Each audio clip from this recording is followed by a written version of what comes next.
Salut à toi, c'est Hermès, ton moniteur auto-école, enseignant de la conduite et de la sécurité routière. Aujourd'hui, je te propose un examen complet du code de la route, commenté et corrigé. Allez, on perd pas de temps, on commence tout de suite.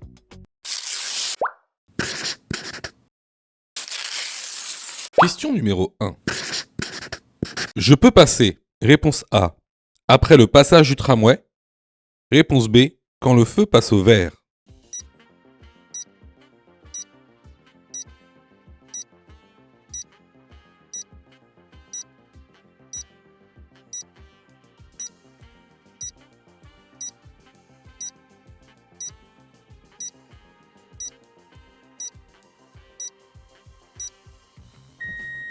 Alors, en général, quand il y a une traversée de tramway qui est régie par des feux de signalisation, c'est qu'il y a une raison. Lorsque le tramway passe d'un côté, il y a de fortes chances qu'un autre tramway, en sens inverse, passe aussi. D'où l'intérêt des feux de signalisation. Donc, après le passage d'un tramway, on regarde toujours la signalisation et on passera quand le feu passera au vert. La bonne réponse ici est la réponse B. Question numéro 2. Ce camion transporte des substances dangereuses. Oui, réponse A. Non, réponse B.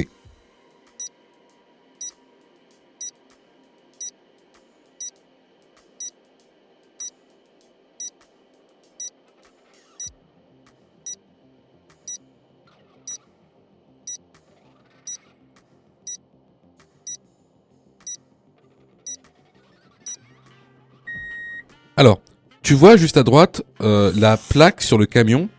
C'est une plaque de symbole de danger. Alors, il faut savoir que les véhicules qui transportent des substances dangereuses doivent avoir deux plaques.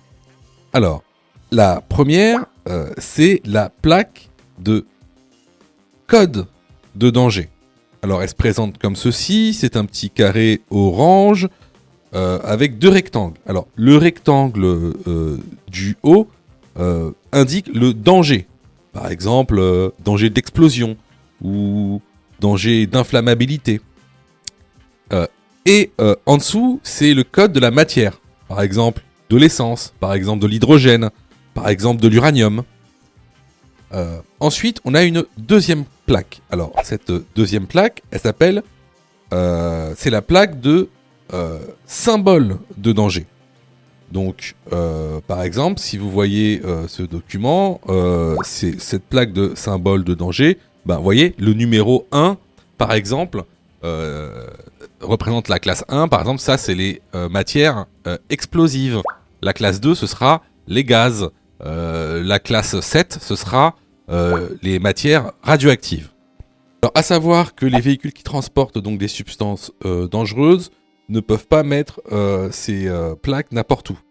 Par exemple, comme le montre le petit dessin, donc la plaque donc, de symbole de danger et la plaque de code danger doivent être placées à l'arrière du véhicule. La plaque de code danger doit aussi être mise à l'avant du véhicule et la plaque de symbole de danger doit être mise en place sur les flancs du véhicule. Bien sûr, leur nombre dépendra aussi de la longueur des véhicules. Mais ça devient beaucoup trop complexe. Pour l'instant, ces informations-là sont suffisantes pour vous. Donc ici, pour répondre à la question, est-ce que ce camion transporte des substances dangereuses ? Bah, la réponse est la réponse A. Question numéro 3. Je dois respecter une distance de sécurité entre mon véhicule et le véhicule devant moi. Oui, réponse A. Non, réponse B.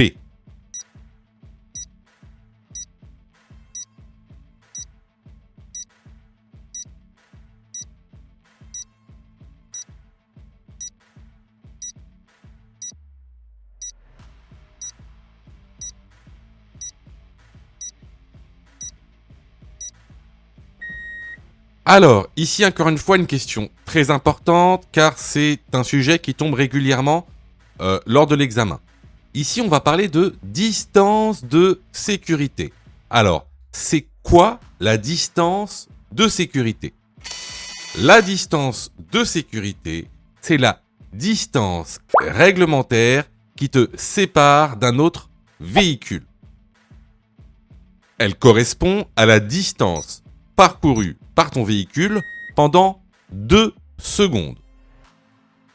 Pour savoir si tu respectes cette distance de sécurité, c'est très simple.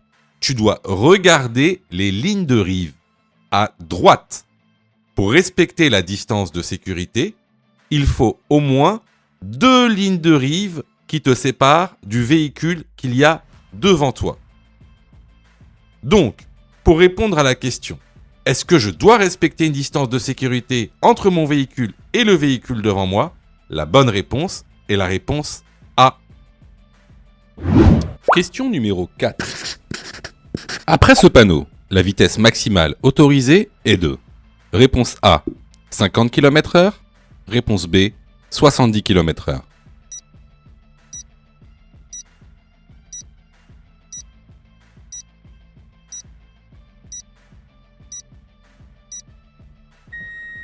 Alors, ce panneau est un panneau d'entrée d'agglomération. Ce panneau d'entrée d'agglomération signifie 2 choses. La première est que la vitesse maximale autorisée est de 50 km/h. La deuxième chose est qu'il est interdit de klaxonner. La bonne réponse ici est la réponse A. Question numéro 5. L'arrêt est obligatoire avant le passage à niveau. Réponse A, en tout temps. Réponse B, lorsque les feux clignotants sont activés. Réponse C, lorsque je risque d'être immobilisé sur celui-ci.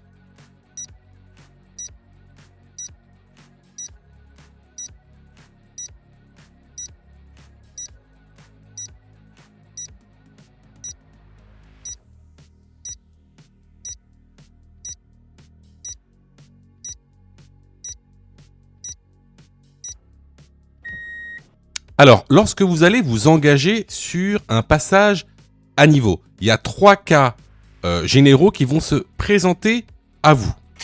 Le premier cas, la route est dégagée, la circulation n'est pas bloquée. Dans ce cas-là, vous n'êtes pas obligé de marquer l'arrêt. Le deuxième cas, c'est lorsque le feu clignotant est activé. Dans ce cas-là, vous serez obligé de marquer l'arrêt au passage à niveau. Et enfin, le troisième cas, c'est si la circulation est bloquée. Donc s'il y a des voitures immobilisées, alors dans ce cas-là, il faudra s'arrêter avant de franchir le passage à niveau, au cas où les clignotants se mettraient à sonner. Donc ici, les bonnes réponses sont les réponses B et C. Question numéro 6. Le port de la ceinture de sécurité est réponse A, obligatoire. Réponse B, conseillé.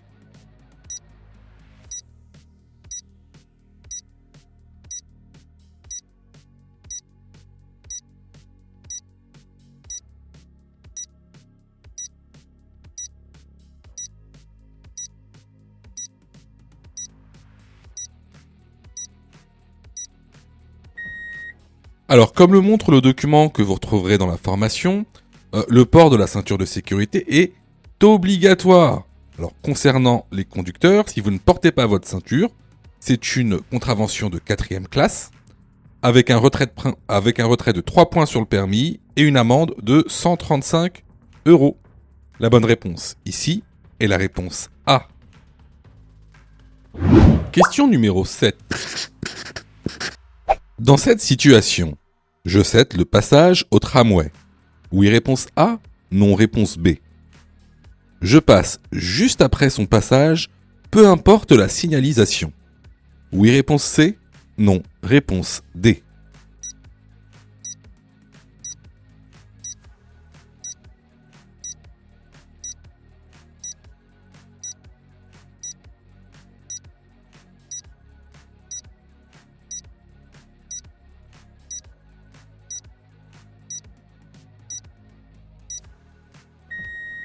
Alors ici on arrive sur une intersection, à une traversée de tramway, comme l'indique le panneau d'indication.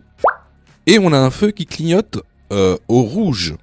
Donc le feu qui clignote au rouge signifie un arrêt absolu. Donc ici, le tramway a donc la priorité. Est-ce que je passe juste après son passage, peu importe la signalisation? Non, on attend que le feu passe au vert, enfin qu'il arrête de clignoter au rouge plutôt. Lorsqu'il arrête de clignoter, alors là tu peux passer. Pourquoi? En général, si un tramway passe dans un sens, ça veut dire que il y a une grande probabilité qu'il y ait un autre tramway qui passe dans l'autre sens.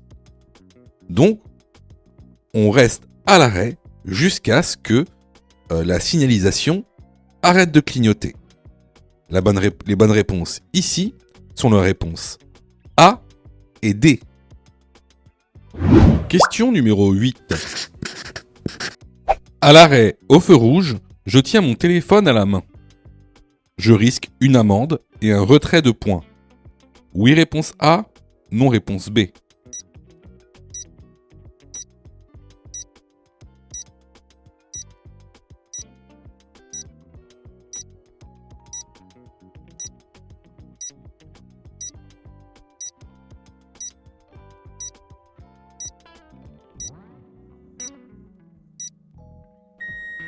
Alors, que vous soyez à l'arrêt ou non, que vous téléphoniez ou non avec votre téléphone, rien que le fait de le tenir est une contravention de 4e classe, où vous risquez donc un retrait de 3 points et une amende de 135 €. La bonne réponse ici est la réponse A. Question numéro 9. Le motard est en train d'effectuer un virage à gauche. Son corps se déplace donc vers réponse A, à gauche. Réponse B, à droite.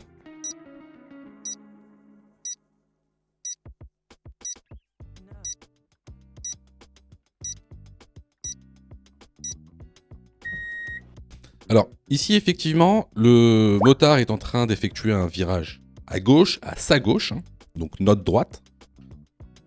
Donc, son corps, lorsqu'il va s'incliner, son corps va automatiquement se déplacer ou se pencher vers la gauche.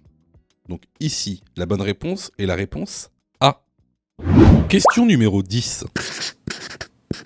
Cette photographie montre un levier de vitesse. Réponse A, manuel. Réponse B, automatique.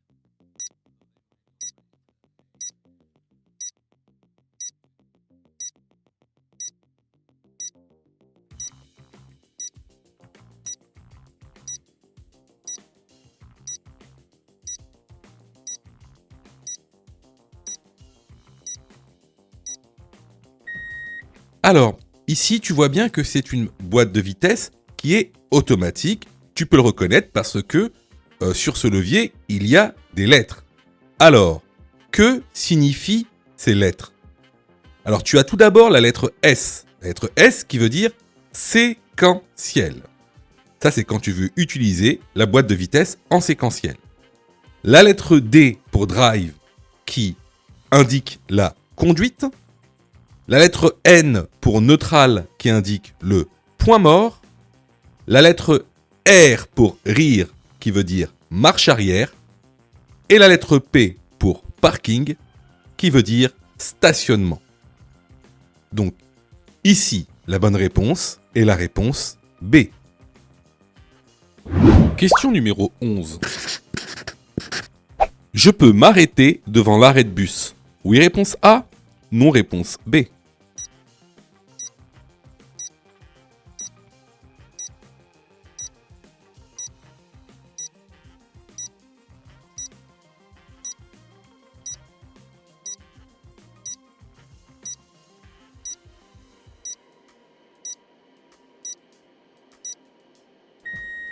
Alors non, il est formellement interdit de s'arrêter ou de stationner devant un arrêt de bus.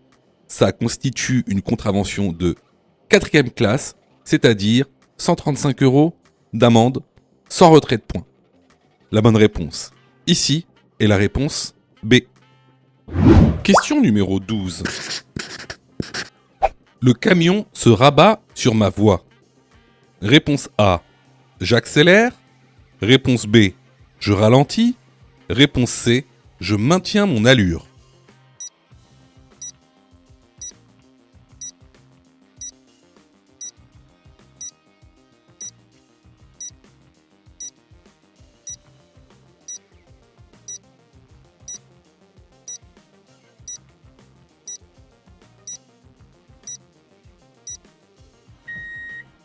Alors ici, on a un camion qui se rabat sur notre voie.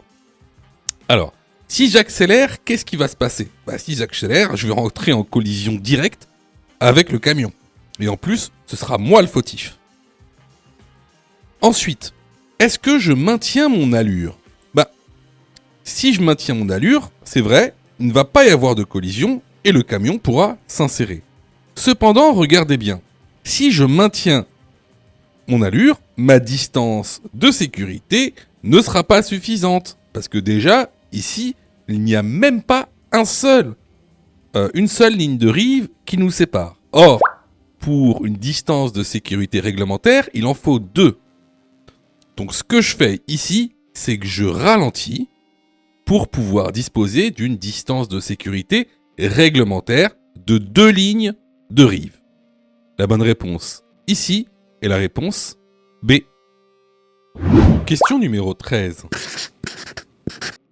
Rouler en vélo permet de... Réponse A. Diminuer les émissions polluantes. Réponse B. Réduire le nombre d'accidents.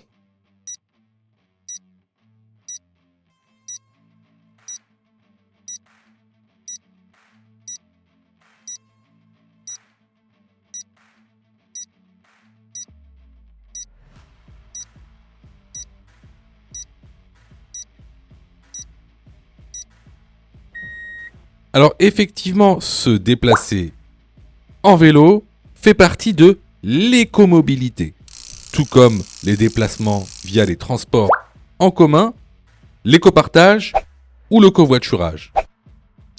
Le déplacement en vélo permet donc de réduire les émissions polluantes, mais également les émissions sonores.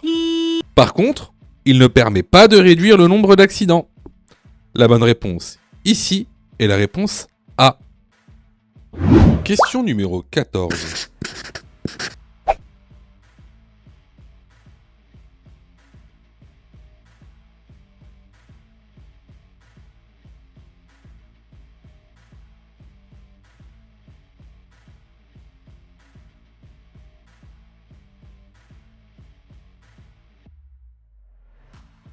Je dépasse le van et le camion sans me rabattre. Oui, réponse A, non, réponse B.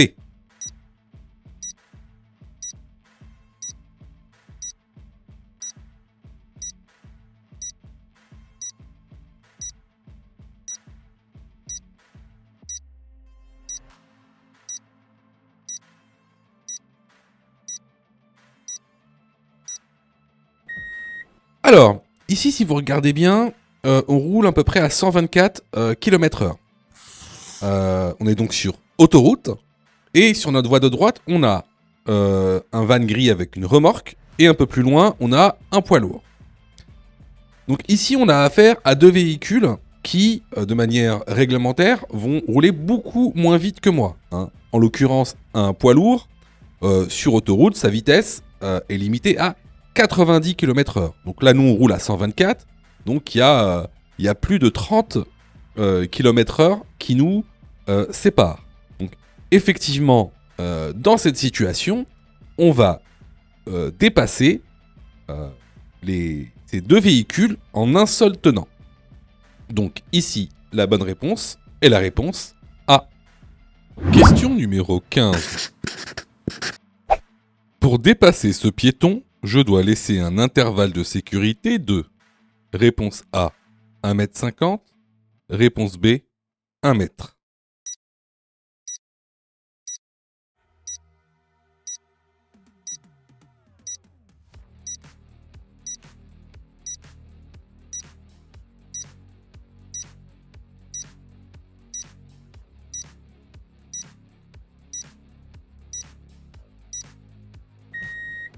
Alors ici, pour dépasser ce piéton, donc qui est un usager vulnérable, je dois laisser un intervalle de sécurité de 1 mètre, puisqu'on est en agglomération.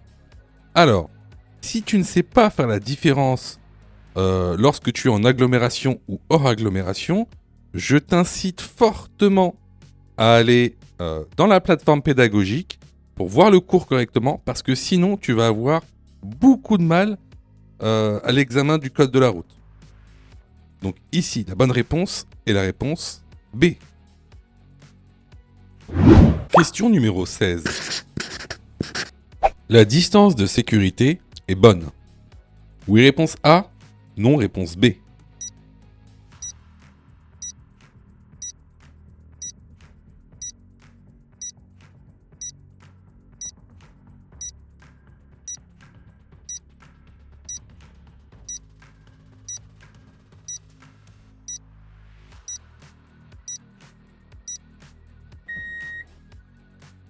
Alors tu vois, la notion de distance de sécurité est très importante pour le passage du code.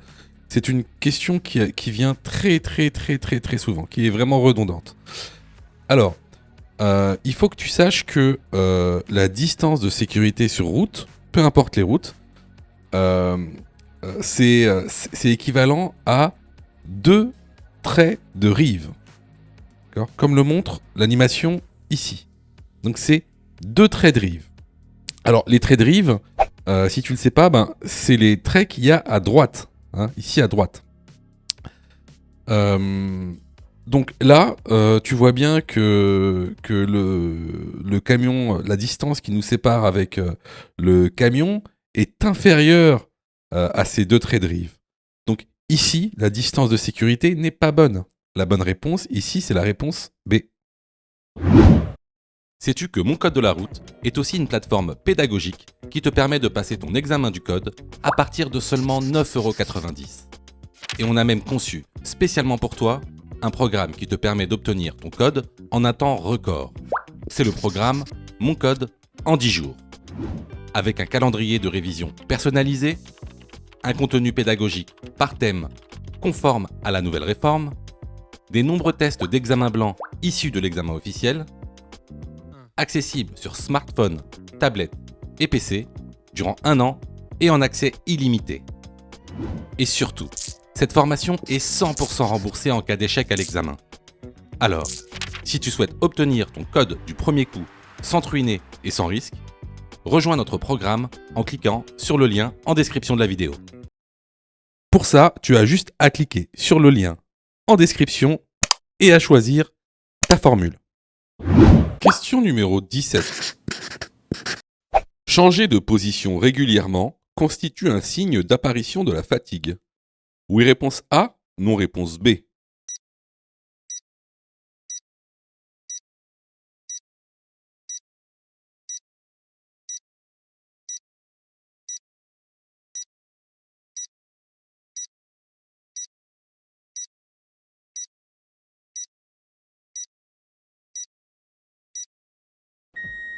Alors, comme le montre le document que vous trouverez dans la formation, effectivement, il y a plusieurs signes de fatigue. Notamment changer régulièrement de position, c'est-à-dire avoir des sortes de douleurs ou de gênes musculaires, des bâillements, des picotements aux yeux. Donc, ici, la bonne réponse va être la réponse A. Question numéro 18. Une ceinture vrillée peut aggraver les blessures en cas d'accident. Oui, réponse A, non, réponse B.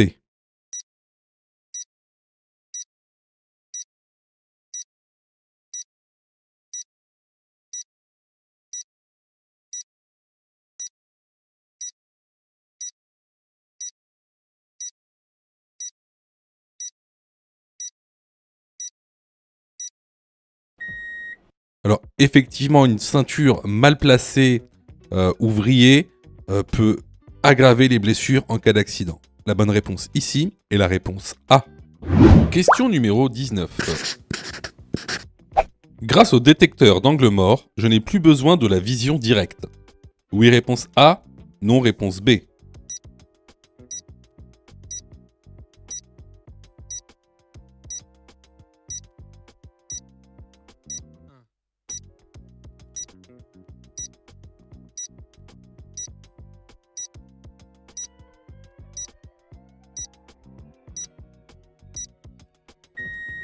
Alors, le système de détection d'angle mort est une aide à la conduite. Donc, cette aide à la conduite vous permet en fait de détecter les véhicules qui sont dans votre angle mort avec un petit pictogramme qui s'allume. Alors, par contre, il faut quand même que vous fassiez vos contrôles en vision directe. On ne sait jamais, le détecteur peut ne plus marcher correctement, notamment à cause des intempéries. Donc ici, la bonne réponse est la réponse B. Question numéro 20. J'utilise le GPS. Je dois pas regarder l'écran, mais écouter les consignes. Oui, réponse A. Non, réponse B.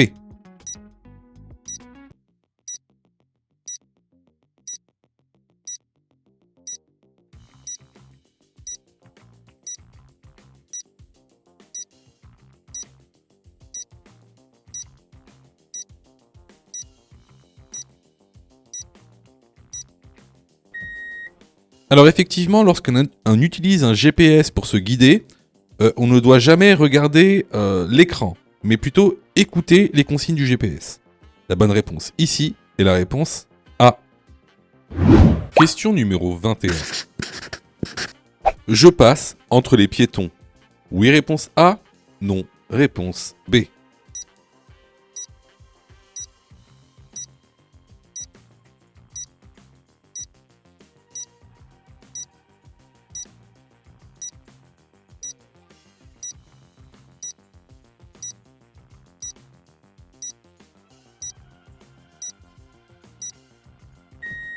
Alors, ici, vous voyez bien que les piétons sont engagés sur le passage piéton et que tout ce groupe qui est un peu éparpillé est en train donc de traverser la rue. Donc, ici, ce qu'on fait, c'est qu'on s'arrête et qu'on laisse passer tout le groupe. De plus, étant donné que c'est un passage piéton qui n'est pas régi par une signalisation, même si une personne attendait sur le trottoir pour passer le passage piéton, vous auriez dû vous arrêter pour le laisser passer. Donc, ici, je ne passe pas entre les piétons. La bonne réponse est la réponse B. Je vois que tu es super motivé pour avoir ton code.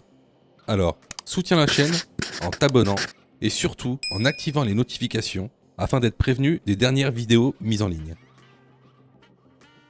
Question numéro 22. Je suis témoin d'un accident avec dommages corporels. Dans l'ordre, je dois. Réponse A. Protéger, alerter, secourir. Réponse B. Secourir, protéger, alerter. Réponse C. Alerter, secourir, protéger.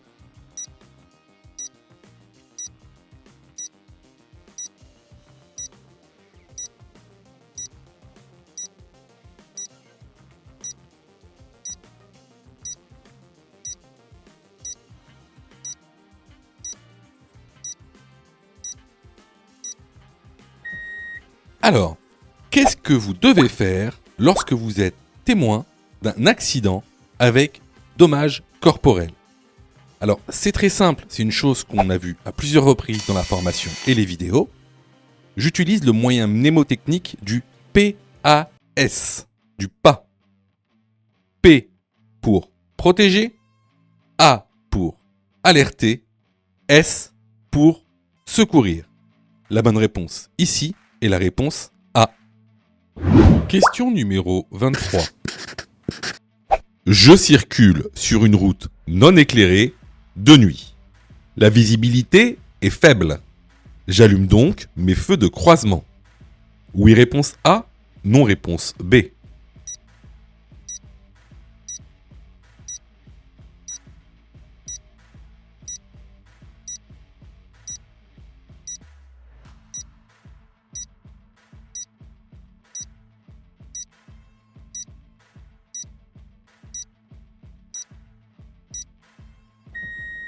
Alors, effectivement, ici, on circule sur route, c'est-à-dire soit sur autoroute, voie rapide, et celle-ci est non éclairée. Donc, afin d'être vu et de voir, on va allumer ces feux de croisement.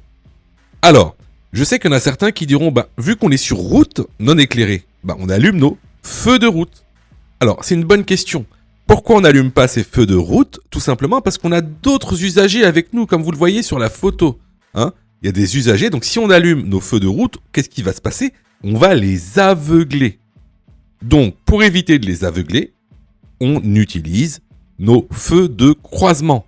La bonne réponse ici est la réponse A. Question numéro 24. Question numéro 39. Ce panneau indique une interdiction d'accès aux motocyclettes, réponse A. Une interdiction d'accès aux cyclomoteurs, réponse B.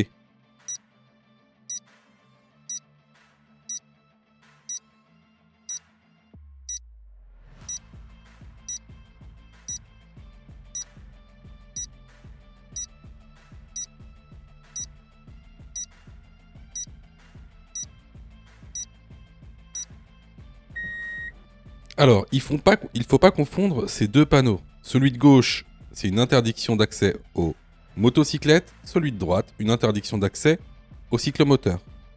La bonne réponse est la réponse A. Question numéro 25. Après ce panneau, la vitesse maximale autorisée est de réponse A, 50 km/h. Réponse B, 80 km/h. Réponse C, 110 km/h.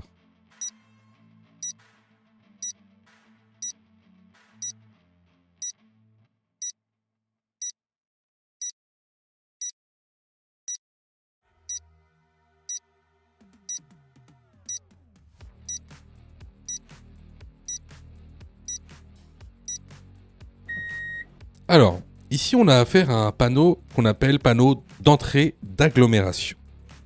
Ce panneau a deux significations. Après ce panneau, la vitesse maximale autorisée est de 50 km/h et il est interdit de klaxonner. La bonne réponse est la réponse A. Question numéro 26. Les essuie-glaces doivent être changés. Réponse A, une fois par mois. Réponse B, 2 fois par an. Réponse C, une fois par an.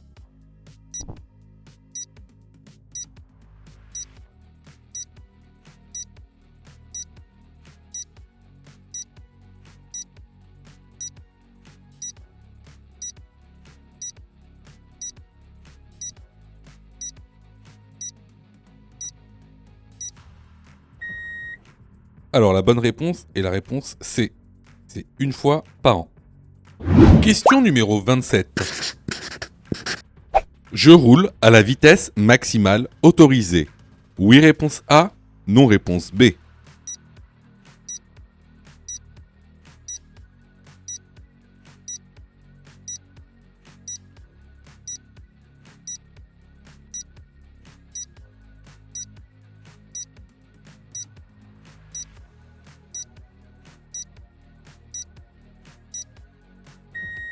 Alors ici c'est évident, vous voyez bien qu'il y a une tempête de neige, que la visibilité est fortement réduite et que la chaussée est glissante. Donc ici effectivement on ne va pas rouler à la vitesse maximale autorisée, on va rouler à une vitesse adaptée. C'est quoi une vitesse adaptée? On roule comme on peut, à la vitesse à laquelle on peut rouler. Et même parfois, vous allez voir, cas très rare, vous allez être obligé même de vous arrêter. Tellement ça va être compliqué que vous ne verrez plus rien. Donc ici, la bonne réponse est la réponse B. Question numéro 28. Le véhicule à droite est bien positionné. Oui, réponse A. Non, réponse B.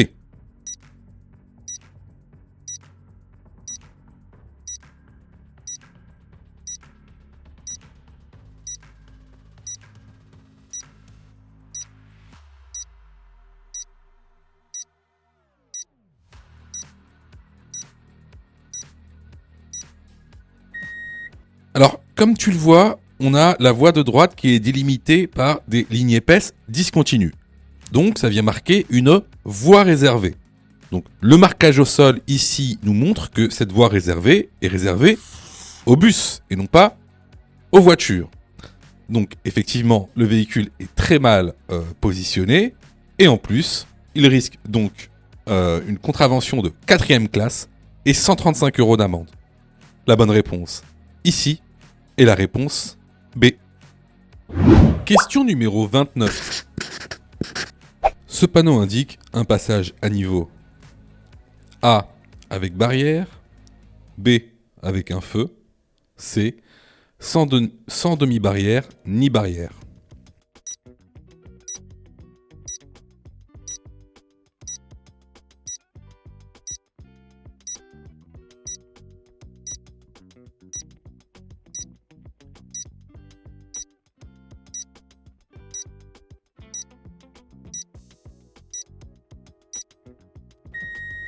Alors, question simple, réponse simple. Ce panneau annonce un passage à niveau sans barrière ni demi-barrière.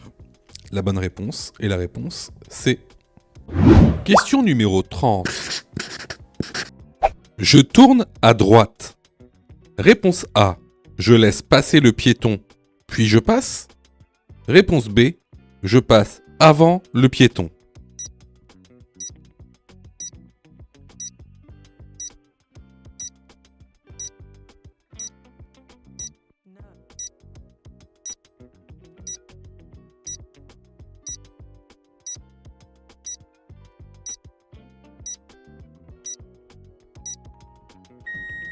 Alors ici, si vous regardez bien, le piéton est déjà engagé. Donc, je le laisse passer par mesure de sécurité. La bonne réponse ici est la réponse A. Question numéro 31. Question numéro 5. Je ne possède pas de carte d'invalidité. Je suis bien garé. Oui, réponse A. Non, réponse B.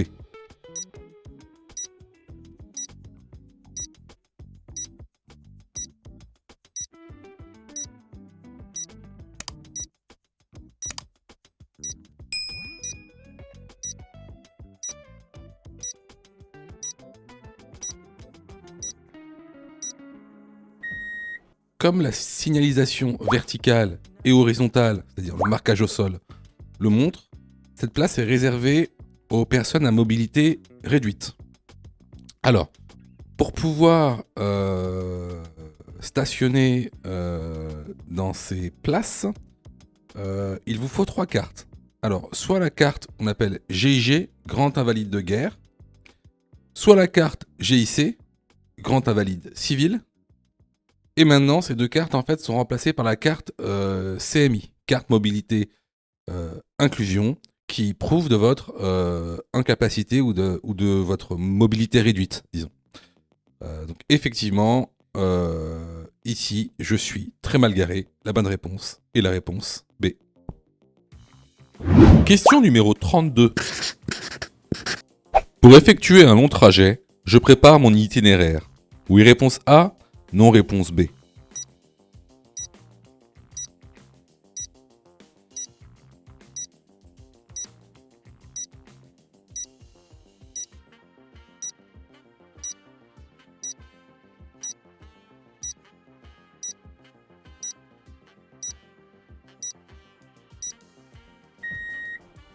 Alors bien sûr, avant de faire un long trajet, il faut toujours préparer son itinéraire parce que ça réduit le stress et donc ça réduit les facteurs d'accident. Donc ici, la bonne réponse est la réponse A.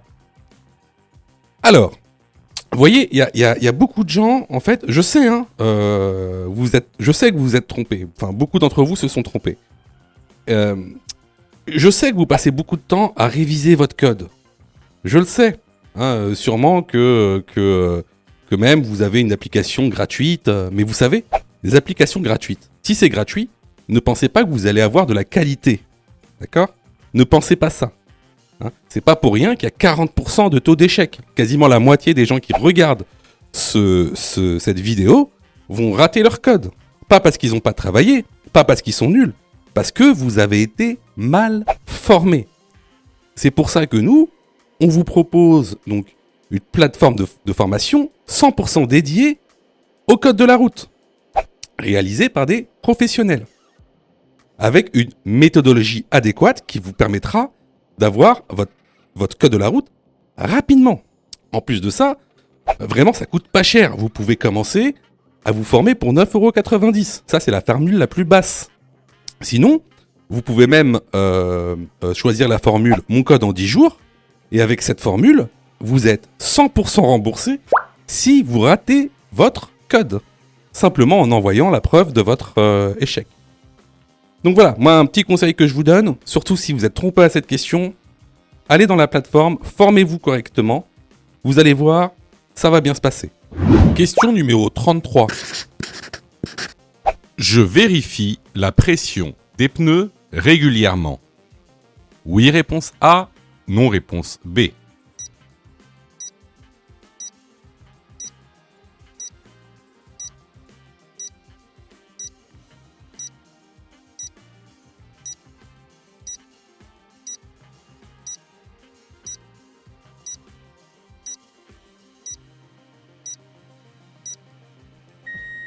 Alors effectivement, la pression des pneus doit être vérifiée au minimum une fois par mois. Donc ici, la bonne réponse est la réponse A.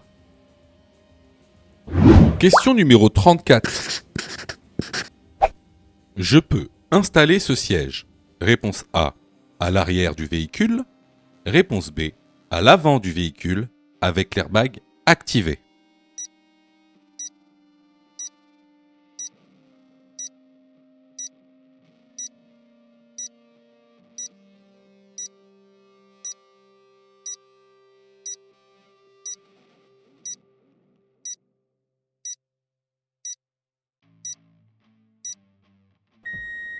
Alors, il faut que tu saches qu'il y a une réglementation bien spécifique pour l'installation des sièges pour enfants.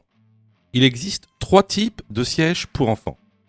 Les sièges à coque, les sièges baquets et les sièges à dossier. Les sièges à coque, tu peux les placer à l'arrière du véhicule et à l'avant du véhicule, seulement si tu places le siège dos à la route et que tu désactives l'airbag passager. Tu peux placer le siège baquet seulement à l'arrière du véhicule, hors exception. Et tu peux placer le siège à dossier à l'arrière du véhicule, mais également à l'avant du véhicule sous 2 conditions. Que les places arrière soient toutes prises par des enfants de moins de 10 ans, qu'il n'y ait pas de place arrière, mais également, si tu mets le siège devant, il faut que tu actives l'airbag passager, cette fois-ci, contrairement au siège à coque. Donc, ici, je peux installer ce siège, qui est un siège à coque, à l'arrière du véhicule. Par contre, si je le place à l'avant, je devrais désactiver l'airbag passager. Les bonnes réponses ici est la réponse A. Question numéro 35. Pour limiter la pollution, il est préférable d'utiliser le covoiturage pour les longs trajets. Oui, réponse A. Non, réponse B.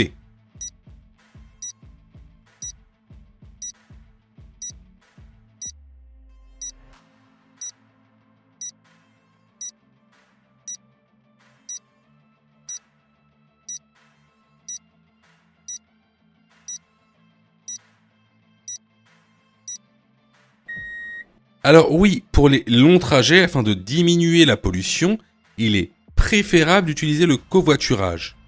Alors, il est préférable d'utiliser le covoiturage, mais par rapport à quoi ? En fait, la question induit qu'il est préférable d'utiliser le covoiturage par rapport à l'éco-partage. D'accord ? Pourquoi ? Parce qu'en fait, l'éco-partage, c'est de la location de véhicules courte durée. C'est vraiment pour louer une voiture une demi-heure, 1 heure. Alors que si tu veux faire un long trajet, il va falloir passer par une vraie entreprise qui propose des locations, on va dire, entre guillemets, longue durée. Donc, effectivement, pour les longs trajets et limiter la pollution, on va préférer le covoiturage. La bonne réponse ici est la réponse A. Alors là, c'était vraiment une question de cours qu'on voit régulièrement dans la formation. Donc, si vous avez eu faux à cette question, vraiment, je vous incite vraiment à vous former, que ce soit chez nous ou ailleurs. Les vidéos sont totalement gratuites. Donc abonne-toi pour aider la chaîne et surtout, active les notifications pour être prévenu des dernières vidéos et avoir ton code beaucoup plus rapidement. Question numéro 36. Les forces de l'ordre peuvent contrôler les gaz d'échappement d'un véhicule. Oui, réponse A, non, réponse B.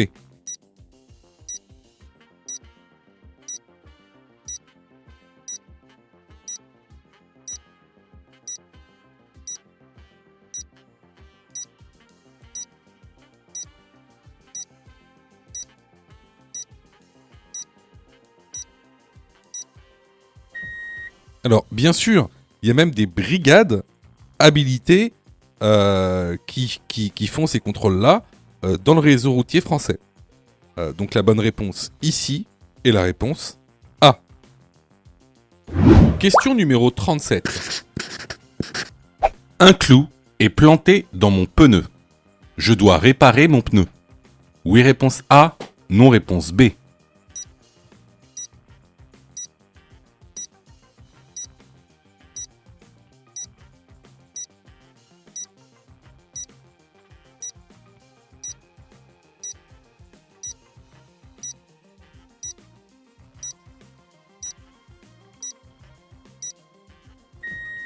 Alors effectivement, lorsqu'un clou est planté dans votre pneu, il va falloir le réparer. Alors, vous ne serez pas obligé d'aller chez le garagiste, vous pouvez même le faire vous-même. Il faudra juste aller dans un supermarché quelconque et acheter un kit de crevaison. Alors ce kit, il est composé de quoi ? Il est composé tout d'abord d'un outil abrasif ou râpe pour préparer le trou et donc l'entrée de la mèche. Ensuite, un outil d'insertion, un jeu de mèche, puis un liquide vulcanisant. Donc le liquide vulcanisant, disons que considérez ça comme de la colle. Alors concrètement, comment ça va se passer ? Tout d'abord, il va falloir retirer le clou avec un ciseau par exemple, ou même avec l'outil d'abrasion. Ensuite, il va falloir rentrer l'outil d'abrasion pour préparer le trou.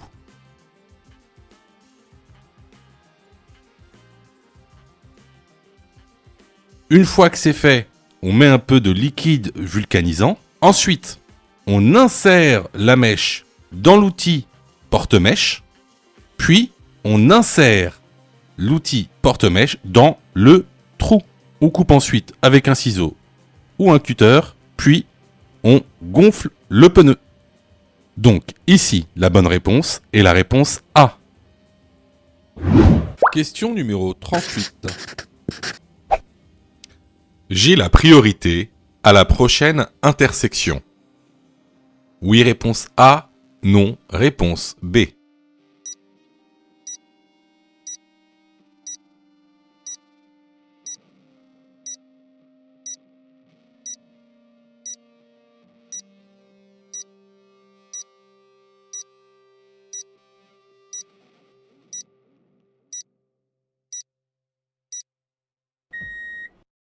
Alors, ce panneau est un panneau de route prioritaire. Ça veut dire quoi ? Ça veut dire que sur toute la route dans laquelle tu es, tu seras prioritaire à chaque intersection jusqu'à ce que tu vois le panneau de fin de priorité.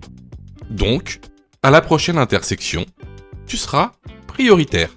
La bonne réponse ici est la réponse A. Alors là, c'était vraiment une question de cours qu'on voit régulièrement dans la formation. Donc, si vous avez eu faux à cette question, vraiment, je vous incite vraiment à vous former, hein, que ce soit chez nous ou ailleurs. Alors, je reçois plusieurs messages de votre part, d'ailleurs, je vous en remercie. Alors, vous me posez souvent deux questions.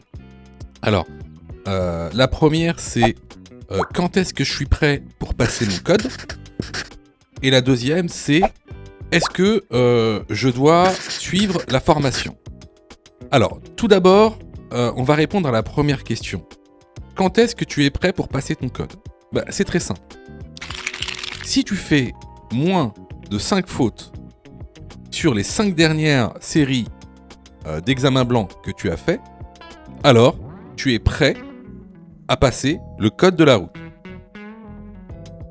Donc attention, hein, ça veut dire qu'il faut que sur les 5 dernières séries que tu as faites, de manière consécutive, il n'y a pas une seule série où tu as fait plus de 5 fautes. Donc si tu as fait plus de 5 fautes à une seule série, il faut que tu continues à faire des examens blancs. La deuxième question. Est-ce que il serait mieux pour moi de prendre une formation ? Alors, là, c'est pareil. Si tu fais 8 fautes ou plus sur les 5 dernières séries d'examens blancs que tu as faites, alors, il est vivement conseillé de te former. Ça veut tout simplement dire que il te manque certaines notions essentielles. Ça veut pas dire que tu connais pas ton cours, ça veut dire qu'il te manque des notions essentielles pour pouvoir progresser. Et clairement, c'est pas en faisant des examens blancs que tu vas progresser, tu vas même plutôt stagner. Voilà. Donc si tu as fait 8 fautes ou plus sur l'une des 5 dernières séries que tu as faites, je te conseille vivement de te former. Surtout que on a mis en place donc une plateforme pédagogique qui répond vraiment à tous vos besoins. On a fait en sorte que tout le monde puisse se former au code de la route. Vous avez la formule standard, par exemple, qui est à 19,90 € par an. Donc vous payez une fois 19,90 € et vous avez le droit à toute la plateforme pendant 1 an en illimité, avec tous les cours, tous les 10 thèmes, plus de 1200 questions issues de l'examen officiel, commentées et corrigées. Vous avez pour ceux par exemple qui veulent passer leur code rapidement la formule à mon code en 10 jours pour passer son code en 10 jours qui est à 39,90 € par an en illimité, et en plus si vous ratez votre code, vous êtes 100% remboursé seulement en envoyant votre preuve d'échec. Sinon, pour ceux qui le souhaitent, vous avez la plus petite formule, la formule basique, qui est à 9,90 € par semaine. Celle-ci, c'est une formule qui est hebdomadaire, qui en général est réservée à ceux qui ont déjà passé leur code et qui ont échoué. C'est une sorte de remise à niveau. Donc, vraiment, il y en a pour tous les besoins et il y en a aussi pour tous les prix. Et c'est vraiment pas cher. Ce serait bête de rater son code alors que vous auriez pu vous former pour 9,90 €. Pour ça, tu as juste à cliquer sur le lien en description et à choisir ta formule. Question numéro 39. Question numéro 17. Pour avoir une conduite éco-responsable, je diminue ma vitesse. Oui, réponse A. Non, réponse B.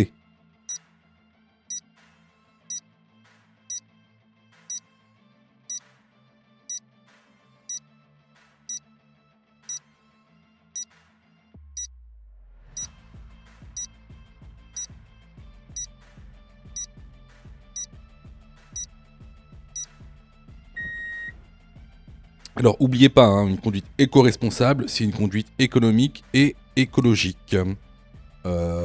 Pour avoir une conduite éco-responsable, il est conseillé de rouler à 10 km en dessous de la vitesse maximale autorisée.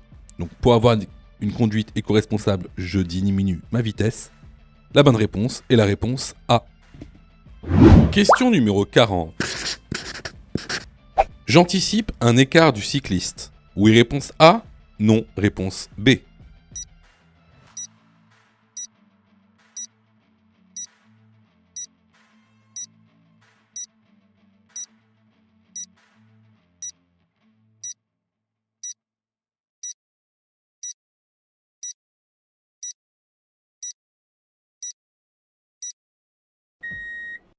Alors, ici, c'est vraiment une question de cours qu'on a vu d'ailleurs plusieurs fois. Et je vous encourage à vous former, à aller dans la formation. Donc, on a mis en place une formation, une plateforme en ligne pour vous former au code de la route. Il y en a réellement pour tous les budgets. Vous pouvez vous former à partir de 9,90 €. C'est très complet. Je peux que vous conseiller de vous former. Ici, effectivement, on va parler des zones d'incertitude. Il ici des cyclistes, notamment. Donc les zones, les cyclistes ont des zones d'incertitude beaucoup plus grandes que celles d'une voiture. Donc ici, effectivement, j'anticipe un écart de cycliste. La bonne réponse est la réponse A. Si tu as fait 8 fautes ou plus, ne panique pas. Rejoins-nous sur notre plateforme pédagogique en ligne en cliquant sur le lien en description de la vidéo.